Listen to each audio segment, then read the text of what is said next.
The situation along the eastern front line in Ukraine is getting more dramatic by the day. The Ukrainian commander-in-chief Syrskyi is basically admitting as much in a Telegram post. We'll talk about this and what it means. What are the Russian goals and what are the threats for Ukraine in the current situation in this situation report? But we'll also talk about what's happening behind the front lines in the political sphere or in the sphere of international aid, because there we have some theoretically amazing news for Ukraine, with the United States having bought 81 fighter jets for Ukraine. But the full truth is, while this is amazing clickbait, while this would allow me to have amazing clickbait, the full truth is they are wreckages. So at best, those planes can be used as decoys or maybe as donors for spare parts, but that any of them is ever going to fly under Ukrainian colors seems extremely unlikely. Still though, we are going to talk about all of this in this situation report about the war in Ukraine.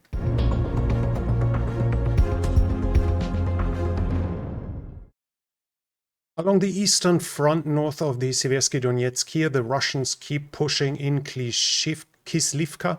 This is right here, so somewhat northwest of Svatove.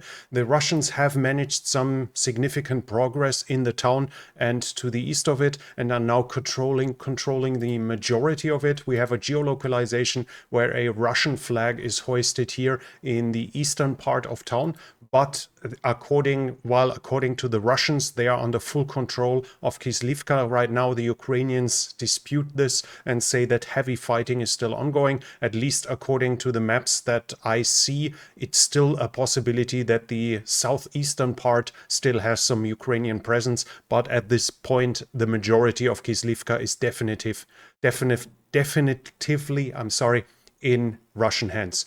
Further south of the front line here, south of the Seversky Donetsk, the Russians keep pushing towards Siversk, mostly in the area of Bilohorivka, Spirne and Vesele, but I cannot confirm any change in territory. They seem to have made an operational pause at Chasiv Yar, but the air attacks are continuing. There are continued reports of airstrikes with glide bombs, so the Russians are in a process of preparing the battlefield for additional attacks in the near future. But at least as of now, I cannot see any change in territory here in the area of Chasiv Yar, Ivanivske, Klishivka or Andreevka.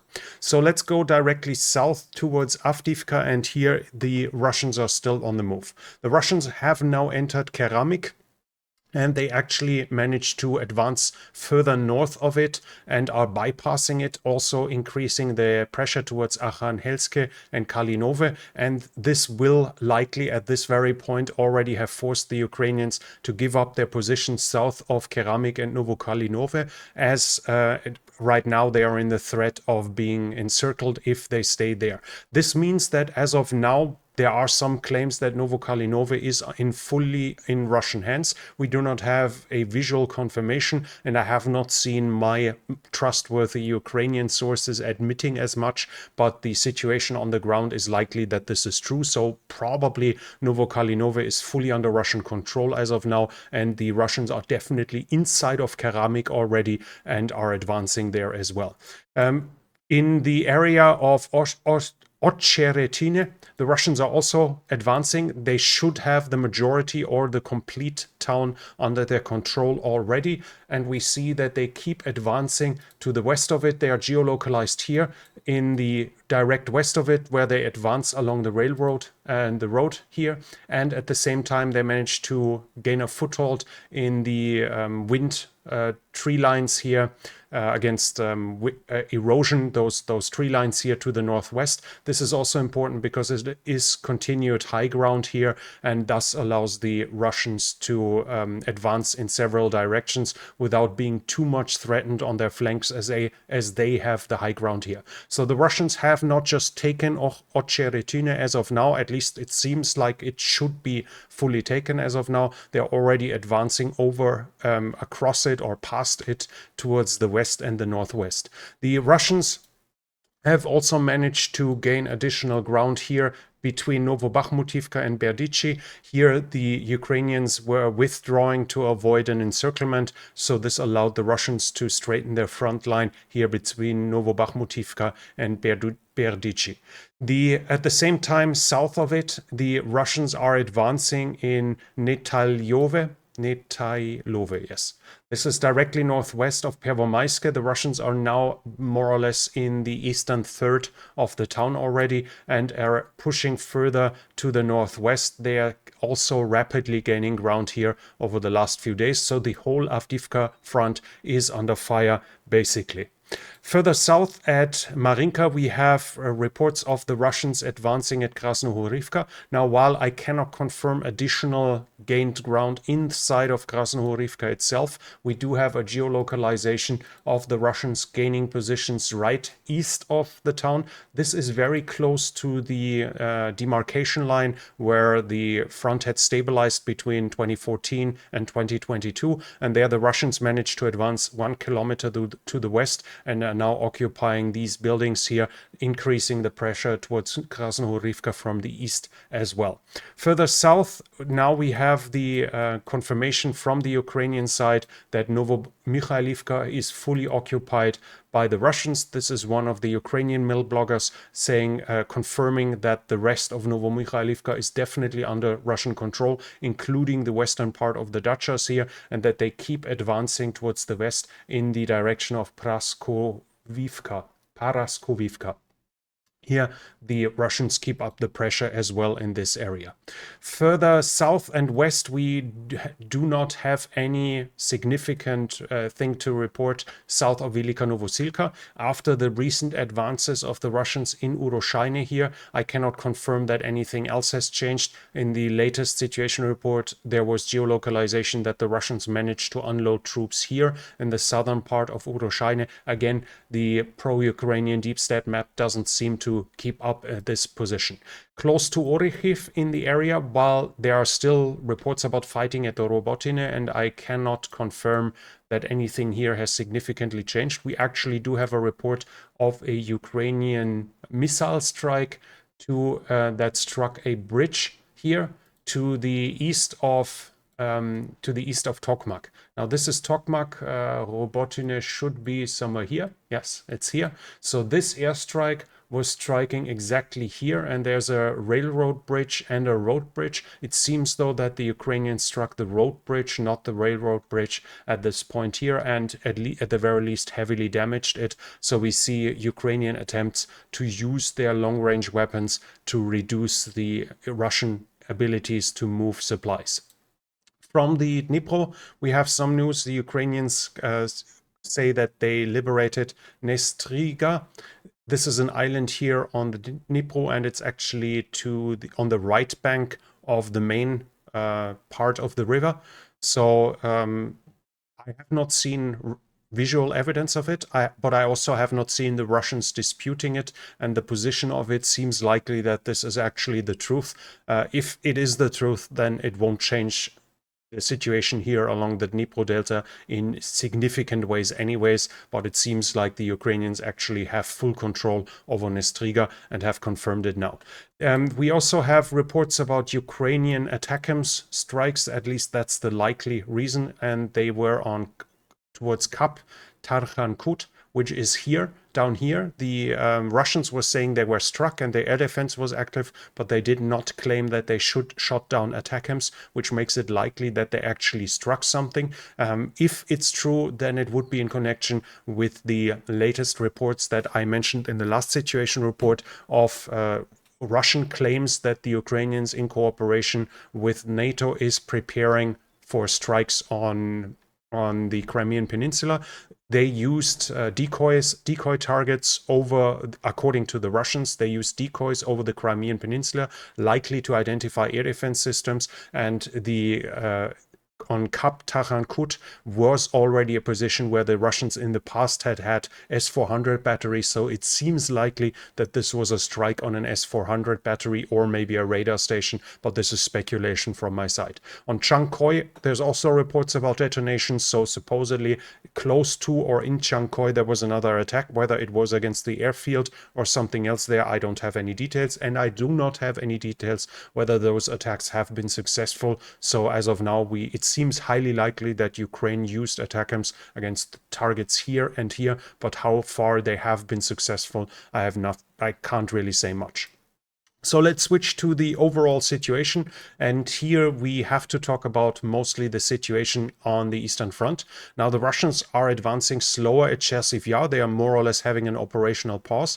One of the reasons for that is likely the fortification works, because Ukraine has, according to their own reports, started fortifying the area of Chersiv Yar after Bakhmut fell, which was in May 2023. So by now it's almost a year since the preparation for the defense of Chersiv Yar had started. Of course, there we can also wonder why they waited until Bakhmut fell to start the fortifications there, but this seems to be the reason. At Avdiivka, on the other hand, this wasn't the case. The Ukrainians, according to reports, didn't start any second line of defense until November of 2023 behind Avdiivka, meaning that the fortifications that were built up were nowhere close to a level that could have been achieved if they had done it earlier. And now the problems are accumulating here in the area.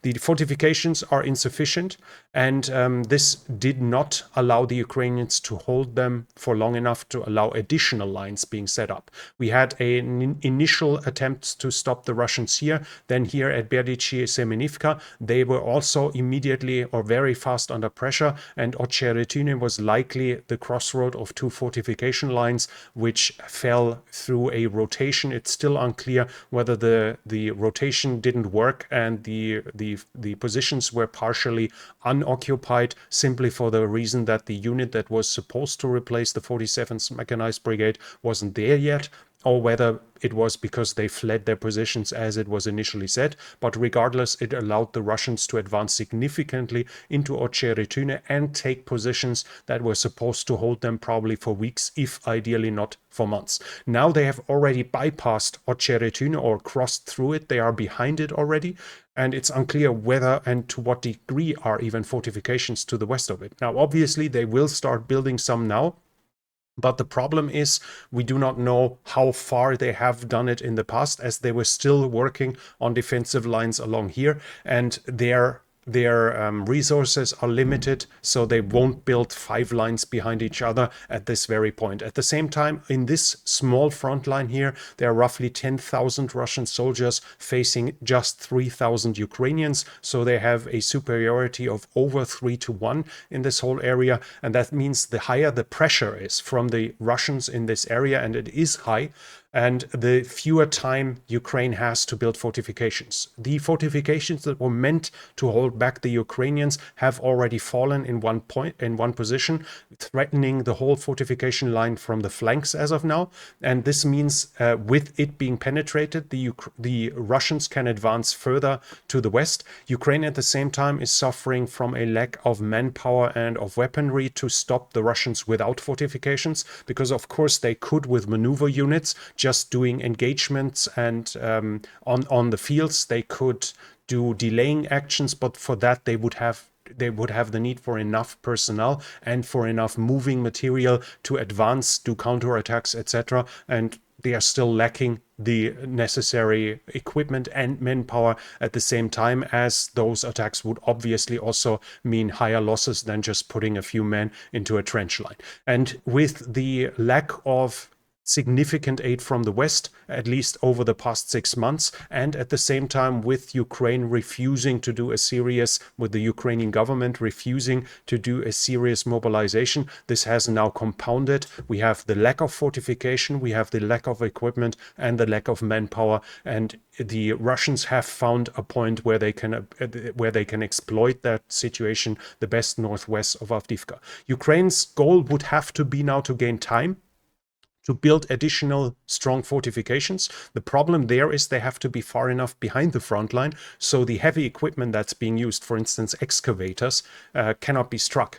And now this means 10 kilometers is the very least where it has to be behind the front line, probably further, as any heavy mortar can reach 10 kilometers, any medium artillery can reach it, and even FPV drones, which are in plenty supply, can reach that. So in theory, the fortification line would have to be further than 10 kilometers behind the front line, and there the next problem comes. With a front line that is moving every day by a couple of meters, sometimes a couple of 100 meters, any fortification line that Ukraine wants to build, that where it needs enough time, where it has enough time to actually fortify it to a degree that it will stop the Russians further, will have to be significantly further behind the front line than just 10 kilometers, as anything that is started at the minimum distance will be reached with those measures to strike the heavy equipment to build the fortification fairly fast. So they would have to go further back, 30 kilometers, 50 kilometers, something like this. But at the same time, this would be highly defeatistic, I think is the word. So defeatism, it would show the population in the area that the Ukrainians expect to be pushed back that far. It would show the soldiers that they would have to expect to being pushed that far. And that was one of the reasons why the Ukrainians in the past didn't build deep fortification lines while the Russians at the same time did it. So this is a problem that Ukraine has now with the front line in movement. They simply don't have the time to build fortification lines close to it, and political and morale issues are against building a fortification line, let's say, whatever, somewhere along here, which would be, let me quickly check it, 23 kilometers behind the front line. This is an issue that the Ukrainians have right now. According to the commander-in-chief of the Ukrainian Armed Forces, Syrskyi, he says, in order to strengthen the defense in these directions, to replace the units that have suffered losses, the brigades that have regained combat capability are being moved, meaning refreshed units are being sent there. But obviously, with what did they, were they refreshed? What were the big deliveries of equipment in the last few months? Where did the personnel come from? So what we see now is likely that the units that are being pushed into the front line are not units at 90+% of their intended strength, as they have had enough time for R&R to refill their strength and gain enough rest time. It's probably just units that rested for a while without having received significant reinforcements, which means that their strength will diminish further in the current fighting. And at least according to pictures that I see, the Ukrainian 47th Mechanized Brigades is continue to suffer heavy losses in this area, for instance. One of the reasons is that draft dodging is plaguing Ukraine, and this article mentions at some point here that this is a hot potato. Let me quickly search it. Yeah, we have it here that we see, truth to be told, mobilization is a hot political potato and no one wants to be holding it. The army needs many more people, but Zelensky doesn't want to take responsibility for the mobilization and says it's up to government ministries, and they are afraid of getting their hands burned and say it's up to parliament, which then passes the buck back. So everyone is aware that they need more personnel, but they are too afraid to do it for the repercussions and for political reasons, which is obviously a massive disaster. But the reasons for that isn't just political. We also have domestic issues. 500,000 additional mobilized personnel are possible. It's not like Ukraine has run out of men, but this means that 500,000 less pay taxes, 500,000 more receive wages, 500,000 more are missing in the workforce. But this isn't even the full issue, because we can expect that 500,000 that are missing in the workforce that are being mobilized don't just mean 500,000 missing workers. It means a lot more. Now, whether it's going to be 550,000 or 800,000 would be pure speculation, but it's clear if a mobilization wave of this size hits the country, a lot of people who do not want to fight will try to flee, will try to disappear, to not be found, to not be sent towards the front line, as anyone who was willing to fight in the past 2 years has probably already volunteered and has answered the call. Many of them who avoid fighting are, for instance, not registering and trying to avoid it this way. Right now, just I think 2 days ago, 2 more corpses were being pulled out of the river that separates Ukraine from Moldova. 2 young men, again, obviously trying to swim across the river towards Moldova to avoid a future mobilization, showing how big the issue is. People die trying to do that, and obviously a lot of people achieve it as well. The numbers are up to 650,000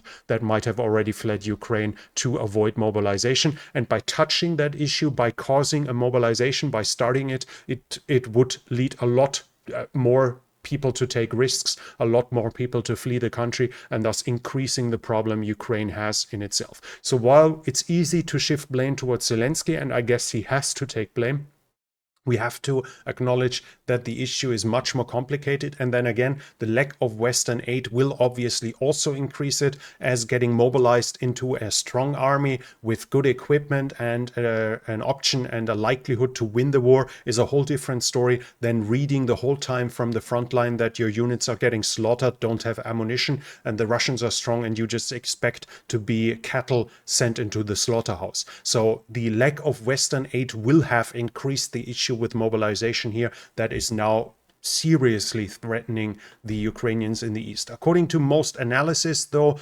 a big breakthrough is unexpected.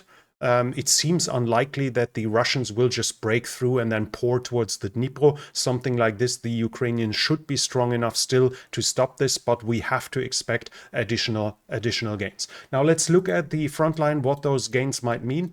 If they capture Chasiv Yar, this will obviously allow them to advance further. We are here on a high ground as well. So the next town threatened will be Konstantinivka, Drushkivka up here, and from there Kramatorsk and Sloviansk, which is being called a fortress belt in the Donbas. Those are two of the biggest cities still in Ukrainian hand in the Donbas, and the Russians obviously want to take it. Chasiv Yar is blocking that advance along the roads here towards the west. If they are advancing further, if they're advancing further here at Avdiivka, the goal that most of the Ukrainian analysis and the international one is agreeing on is Pokrovsk. Now, reaching Pokrovsk, as you can easily see, would cut the Donbas more or less in half. This is close to the western border of the Oblast of Donetsk, and at the same, it's at crossroads, such allowing the redeployment from north to south, or basically blocking it if the Russians have reached it. So reaching this is likely another big goal, and here in the south, their attacks Novokalinove and Novomikhailivka, as well as Marinka and Krasnohorivka, is likely aiming at Kurakhove. In the past, I already told you, if Kurakhove should be the main goal, not only would this allow them to use that railroad line as well, they have built a new one to the south here to keep connecting their occupied railroad network in this area, but this would open that railroad line as well, and obviously taking Kurakhove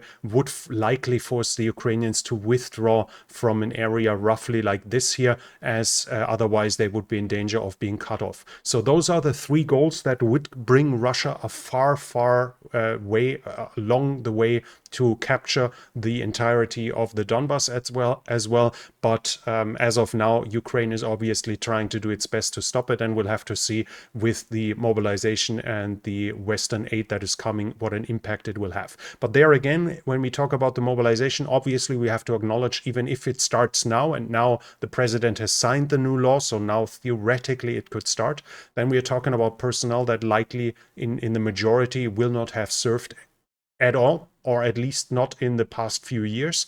So the Ukrainians will have the choice along a moving front line to push in units, to push in personnel that has basically 2 weeks of training as cannon fodder to stop the Russians, or to give additional ground, losing additional manpower and personnel, losing additional veterans to gain time for training those freshly mobilized personnel. Either way, it's a dilemma. Neither choice is good. Both choices are basically a disaster, but that's the result of not having mobilized half a year ago, where the personnel that would have been called up at that point would be close to being fully trained as of now. Anyways, that's the situation. All we can do is observe it, and then we have something from the 47th Mechanized Brigade, and they are saying it's fake news that they withdrew the M1 Abrams. There was reports in international media that the Ukrainians withdrew the M1 Abrams MBTs from the front line because they are so vulnerable against drones. On my German stream, I was asked about that, and I said I don't see much of a point to that. Because why would Abrams be particularly vulnerable? I didn't see anything where the Abrams, of course, tanks are vulnerable against FPV drones, but what would make the Abrams so much more vulnerable that they withdraw it, but not the Leopards, not their T-Series, T-64, T-72, etc., but only the Abrams. That didn't make much sense, so I said I have no clue. And now we see the 47th Mechanized Brigade. They are saying that's fake news. There's no... why would they withdraw the Abrams when they are feared by the enemy? The Russians are also working on an additional airfield, showing us another situation, how the front line is changing, how the developments are, what the developments are. They are building it. It should be roughly here. Let me quickly check again. In Belgorod. This is, yeah, somewhere here. Now, the interesting part is, according to the measurements, it's 1,800 meters of runway, which is big enough for their strategic transport plane, the Ilyushin 76. This would obviously give the hint that the Russians intend to at least have the option to use it for resupply, to bring in rapidly bring in an additional supply, either showing us that the supply situation along the front line here isn't well enough yet, but that doesn't seem too likely. It could be an indication that they want to prepare to, in case they want to do additional offensives towards Kharkiv. The Ukrainians are saying it again and again that they are afraid about Kharkiv, even though the troop concentrations by the Russians on this area of the front line of the international border aren't sufficient for an offensive yet. But we see that the Russians even invest in new airfields and in extending and modernizing airfields close to the front line to gain an additional edge at that point as well. In troop generation terms, or in troop terms, we have some news from the United Kingdom Ministry of Defense. They estimate that the Russians have by now lost 450,000 men. That's both killed, wounded, and missing. They also say that the Russians lost over 10,000 vehicles by now, among them more than 3,000 main battle tanks. They lost 109 planes, 135 helicopters, and 23 boats and ships. Showing significant losses by the Russians, but at the same time, even the Ukrainians obviously admit that the Russians recruit at least 360,000 men a year. And the Russians claim they have recruited 450,000 last year, basically making up for those losses over time in manpower. And the storage of heavy weapons, while it's massively declining the inventory, even the most optimistic calculations are still saying that they will last for another year. Much more pessimistic in regards to Ukraine estimates are that they're going to last up to 5 years in some classes. Obviously, not every class will last the same time. Mortars might be available longer or shorter than MBTs, etc. And Russia has declared that it's now going to do the call up for the autumn cycle of its conscription fully in electronic means. So far, for the spring cycle, they have used electronic means, but also the traditional system. With the new electronic system, it's going to be counted as given to the person that was called up after 1 week of publishing it on their specific website, and the punishment of the called up person will begin after 20 days if he hasn't shown up at the military offices. Right now it's mixed, and in the past it was done purely with paper, so you had to have an officer of the recruitment offices giving a piece of paper calling up a person into its hand. So avoiding it was fairly easy possible by simply moving to your grandma and not telling anyone that you're there and they didn't find you. This will now have changed. This will now change. So the situation will be different for Russians in the future and will obviously allow the Russians to increase their reserves. And in case they do another mobilization, this will also help them gain additional personnel. And then we have the news here of the Ukrainians, the US buying 81 Soviet-era combat aircraft, but the price is already giving us a hint, less than 20,000 each. Now, the 81 planes that were ordered are MiG. We don't know the exact type, but we know that the Kazakh government was selling MiG-31. That's a supersonic interceptor. They are actually being used to launch the Kinzhal. They were selling MiG-27, a fighter bomber, MiG-29, that's the interceptor that Ukraine is using, and Sukhoi 24, which are the fighter bombers with an emphasis on bomber of the that also Russia and Ukraine is using. Whether they are going to be, how they are going to be used is unclear. So far, it's officially not even clear that they're going to be given to Ukraine, but it's highly unlikely that USA would buy it for another reason, or they wanted to avoid them falling into someone else's hand. But it's likely that at least some of it is going to be given to Ukraine, but the price would already indicate what use they are going to be. They are probably just decoys being put on airfields to force the Russians to expend high value ammunition against something that doesn't fly anyways, and some of them might still contain spare parts to allow a few Ukrainian planes to fly additionally. But that they might suddenly put MiG-31 and MiG-27 into service seems unlikely, even though there has been one video supposedly from Ukraine last year which showed either a MiG-23 or a MiG-27 flying there, but that was the only video I ever saw, so that might have been a fake. It might have been from another country, it might have been from past time, I'm not completely sure.